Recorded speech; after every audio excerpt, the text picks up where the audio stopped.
Well, we know USC and UCLA are leaving the Pac-12. Could one of them maybe rejoin one day? I doubt it. Are Locked On Pac-12, your daily podcast on the Pac-12 Conference. It's the Locked On Podcast Network, your team every day.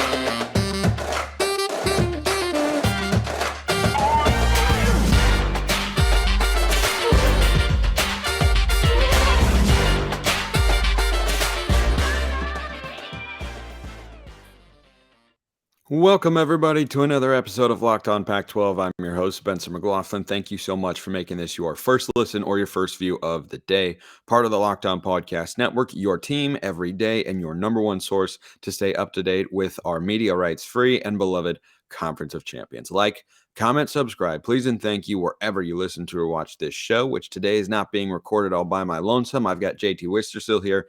He's the host of the Locked On Utes podcast. We will talk about a big transfer that the Utes added to their offense a bit later and their quarterback situation. But JT, I want to hop right in and get to this question that I heard John Wilner propose on the Wilner and Canzano podcast, which is a pretty good listen, by the way. They've got a lot of interesting talk. They've been well connected for quite some time, and I think they've got some great insights. But there was a suggestion from Wilner that the Pac-12 should leave the door open for one day if UCLA were to want to return. Now, I will agree that UCLA would be more likely than USC to jump back to the Pac-12, but I just don't see this as a realistic option that fans should really be getting their hopes up about for a myriad of reasons, as we'll discuss. But what do you make of that?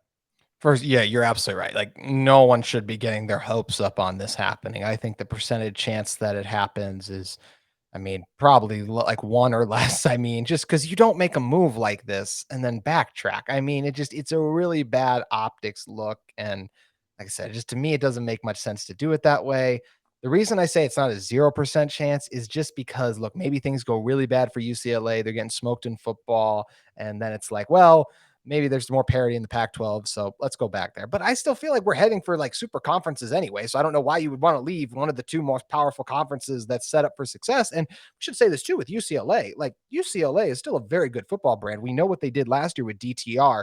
Yes, they're replacing him this year, but more as a chance to be special in the long term too, I feel like. So UCLA is, to me, a team that can still be one of the powerhouses in college football, especially on any given year if everything clicks correctly. If they get the right transfer portal class, who's to say they couldn't do what a TCU just did? It's UCLA, and I know the game day atmosphere isn't as incredible as maybe a TCU is, but I still think when you talk about getting talent in and guys to come and play with a Chip Kelly team, I think he's going to be able to do that at a high level. So I expect them to compete and do very well in the Big Ten, especially because the Big Ten still has their divisions. So if UCLA ended up on the side where I believe it's the Big Ten, there's the East and the West. If they ended up on the one that has Iowa, Wisconsin, Minnesota, Northwestern, where every year they make it just to compete for the honor to get curb stomped by Ohio State and Michigan, basically.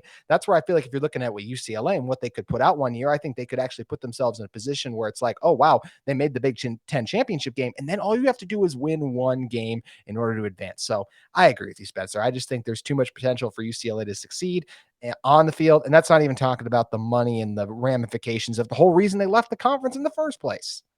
Yeah, and it does kind of feel like they've just been along for the ride with Yeah. USC, who have been kind of the puppet master of this entire move and whatnot, along with Fox and the Big Ten, of course. But the other thing is, I'd amend your statement slightly and say I don't think UCLA is a big time football brand. I think they're a big time basketball brand, and I think There, that yes. their ability to compete with the Big Ten schools for conference championships on the court is greater than it is on the football field, which isn't to say that it's non-existent. But the other thing too is, like, I don't think that athletic success would be enough. Like, it's the only foreseeable reason I could see them saying, oh, maybe we would be better off in the Pac-12 would be athletic success, but only in football, because in basketball, I think they'll go in there and be one of the best programs Yes. right away. They'll be able to get high seeds in the tournament, win conference championships, all that sort of stuff. I've got no qualms about them on that particular front. But football-wise, I think they have a tall task in front of them.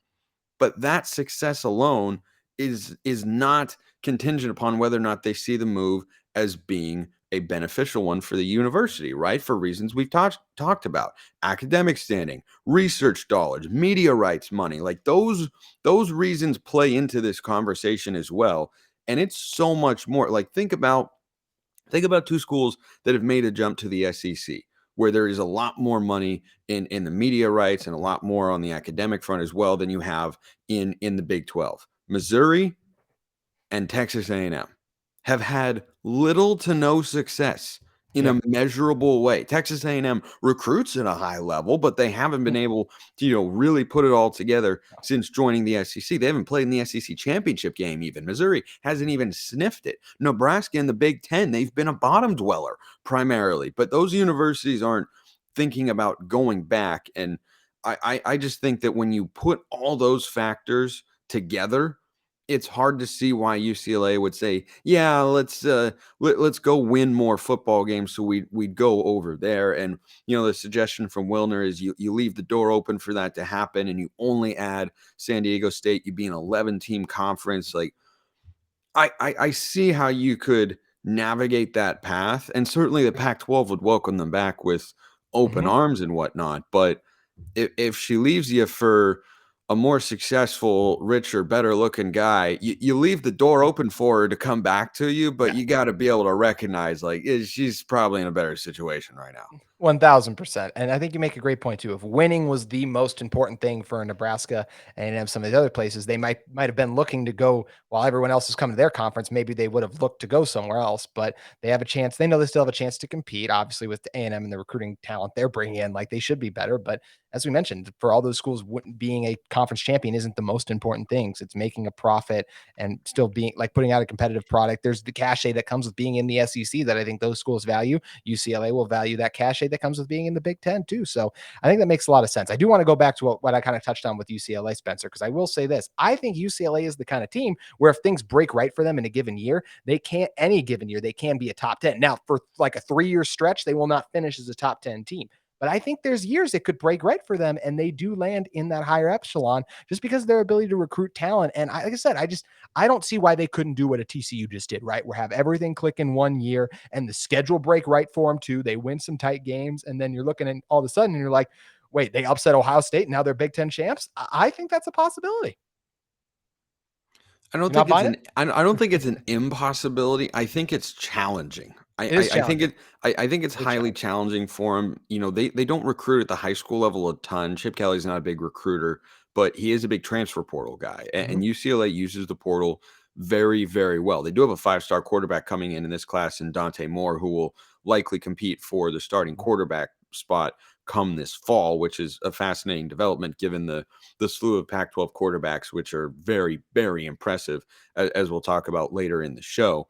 We haven't seen UCLA get to those heights before. We've seen them be good. I don't think they've cracked the top 10 ever in the AP poll or college football playoff, but I do believe How close did they get this past year? I think they got up to 11 or Were they 12. 11? Okay, right. That's They had the years like with Brent Hundley at quarterback where they were, I think, inside the top 15 and they were good. But so far, they haven't really elevated to that next level. I think that gets a lot tougher for them in the Big Ten. But like we discussed, I don't know that that's going to matter a ton to them, especially for a school. Like if you're talking about athletics, they care more about basketball than they do about football. Now, they put more people into the Rose Bowl than you think. Like the optics are bad because it's such a big stadium, but they're not able to sell it out. And, they're like their attendance numbers are not last in the Pac-12. Their optics of attendance are last in the Pac-12, but the numbers say something a little bit different. So JT and I have got a ton more to get to on today's show,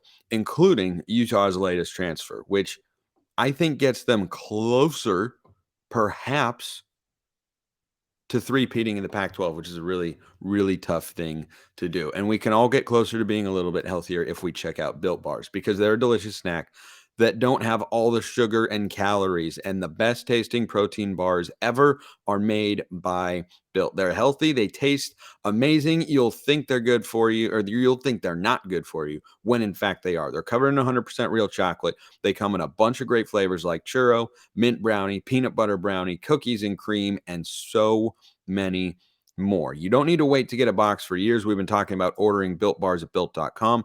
Now you can get them at your local Walmart or Sam's Club, while you can still get your specialty flavors at Built.com. Go to Walmart, pick up a 4-bar box of cookies and cream in the pharmacy section. Go to Sam's Club, get a 13-bar box with hit flavors, brownie batter puff and churro puff. Go get your next order of Built Bars today, whenever and wherever, and you can thank me later. So, JT, let's talk about this newest transfer for Utah offensively, and that's Micah Pittman, a guy that some Pac-12 fans are probably familiar with. I think Pac-12 fans writ large probably know the name Pittman a little bit from the last several years. Michael Pittman, who is currently a very good wide receiver for the Indianapolis Colts, went to USC. Micah ended up choosing Oregon over USC, was there for a couple of years, didn't work out. He goes to Florida State, didn't work out. Now he comes in to Utah. How is that being received up in Utes country? I think it's very well. There's a lot of excitement around the addition. I saw just the other day, Yogi Roth even put out something like, big fan of Pittman's game. I think this is a huge get for this Utah team. And Pittman actually tweeted out in his initial commitment thing, like, life's a gamble and I'm putting all my chips in, or like betting on myself, something like that. I actually don't feel like this is a huge gamble for Utah. I don't feel like they need Pittman. I don't think their season is defined by having him on the outside, because at best, he should be their third receiver. When you look at what Devon Vele did last year, his repertoire with just the rapport he has with Cam Rising, I think is going to make them special.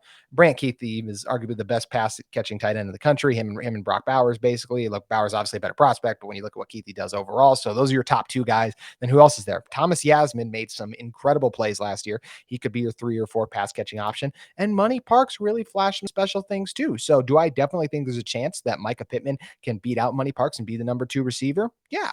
Do I feel like Utah needs him to do that? No, because I think Money is totally fine as a 3rd or 4th pass catching option because of the flashes we saw from him last year. He was the Utah's leading receiver in the spring game, Parks was. So I just feel like that's a natural progression of him to be ready to go there. So I think Pittman does add a nice element to this team, right? He had a game last year against Wake Forest where he had 2 touchdowns, 85 yards, and a big punt return. I think the punt return game is where we might see a lot of him, because Vele was very good, didn't drop a punt, anything like that, but wasn't as explosive in that department. And I think that's something with Pittman's speed he might give this team. But I do feel like he's a guy you can win inside or out. I think he does a good job adjusting to the ball, runs good routes, and fights for the balls, can make some tough catches too. So I think it's a really good get for this Utah team that has talked about wanting to be more explosive for a while. He should be the team's number 2 or number 3 receiver. But once again, I just don't feel like their success hinges on him being a dominant force on the outside.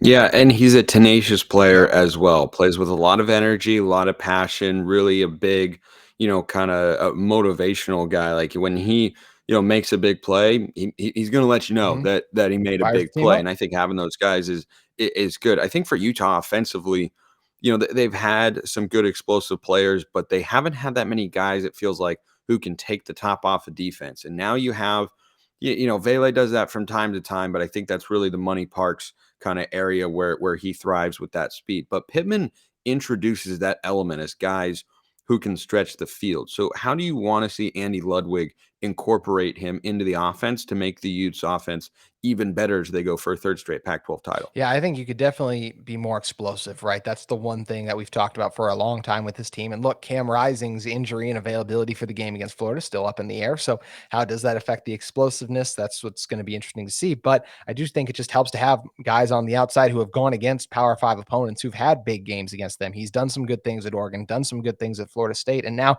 has a chance to really excel at Utah too. So I think you'll see, I'm interested to see, depending on how Pittman does, because he is recovering from an injury. So, and he had surgery on it in March. It was a 4 to 6 month recovery. So will he be good to go in August? Can he get up to speed, or will it take him more that September, October till he's fully healthy and ready to go? Either way, I think Utah will just really need him to be ready to go and just clicking by the time they get to that stretch where you get Oregon, USC, and Washington in a 4-game through those 3 games in a 4-game stretch. So I think that's when you need him to be on top of things and ready to go. But I do think how he factors into things. Look, Vele is still your number 1. You can get May to really stretch the field. And I really like with Pittman, I think he could really work the middle of the field and do a lot of really good things there. I also think he'd be great in the screen game. And he's a good blocker too, I should say. If he's because you mentioned the tenaciousness he plays with, he's willing, he's very physical, willing to get in the face. But I also think because of his speed, I'm okay with him catching the ball too and having a look. Maybe if you line Brant Keithy and Vele and all them up on the same side if you have them block for him, and then he can get out and get open and do some things. So I think there's so many different ways you can do it. You do not be a Utah receiver unless you can block, and Pittman is absolutely that. So I expect him to see him work a lot over the middle of the field. And I also think because he's such a strong route runner, him and Cam red zone wise could hook up quite a few times if he's healthy come this coming season. But I do think his explosiveness and athleticism could help unlock this Utah passing offense and make them even more dangerous, because Spencer, I don't know if you know this, the Pac-12 is loaded with some pretty talented quarterbacks and some pretty explosive offenses.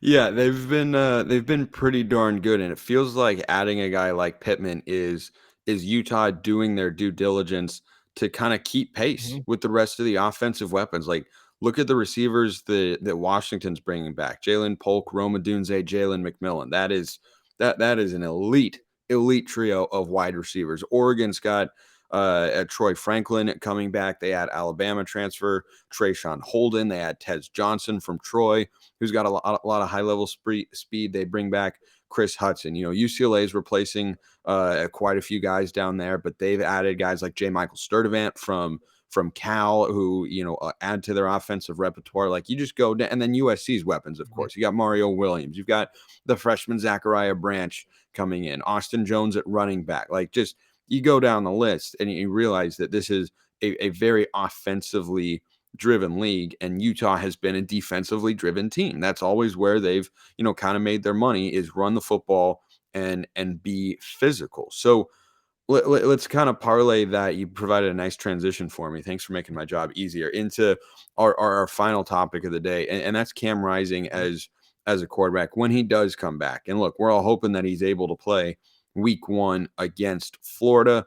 That still appears to be up in the air, but in an increasingly deep lineup of Pac-12 quarterbacks, JT, where do you think Cam Rising can kind of fit into that discussion? Do you see, like, I don't think it's unreasonable if someone says, I don't know if he's in the top half. I would certainly put him there, but there are just so many good signal callers in this league now. It's not insane to me, just because you look at arm talent and what, like, a Jaden Delora and how he can sling it, maybe if that's more your style. But at the end of the day, I'm about production and what you've done. And that's where I feel like when you talk about Cam, he should be in the top half of those guys. To me, he is the 4th best quarterback in the pack. I think that's kind of the consensus when you look around. The 3, you're not moving Caleb Williams, you're not moving Michael Penix, and I think Bo Nix is really good too. So I think that's your clear cut top 3. And I think Cam slots in at the 4. He doesn't have as strong as an arm as those guys, but what has Cam done? He's stepped up and made plays time and time again. Do you think he's accurate? I think he does a very good job evading pressure. He is very tough. He can run it himself and get those tough yards, as we saw against USC.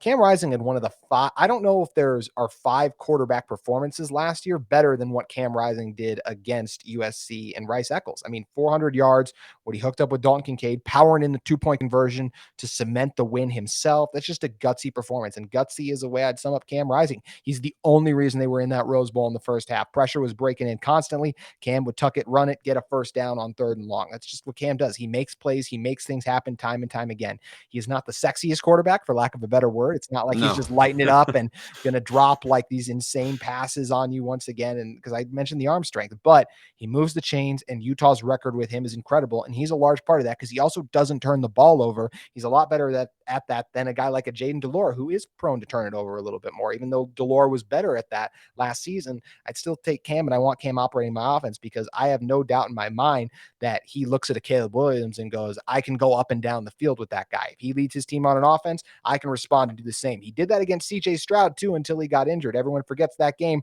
was a high scoring shootout because he got hurt late, and then Bryson was the one who finished it off with the touchdown drive. But Cam was the reason that they were in the position for Bryson to even be able to score. So I just think when you look at what Cam has done and what he's accomplished, I know his numbers aren't as great as the other guys, but look at the moments and how he's responded. To me, he's got to be in the top 4.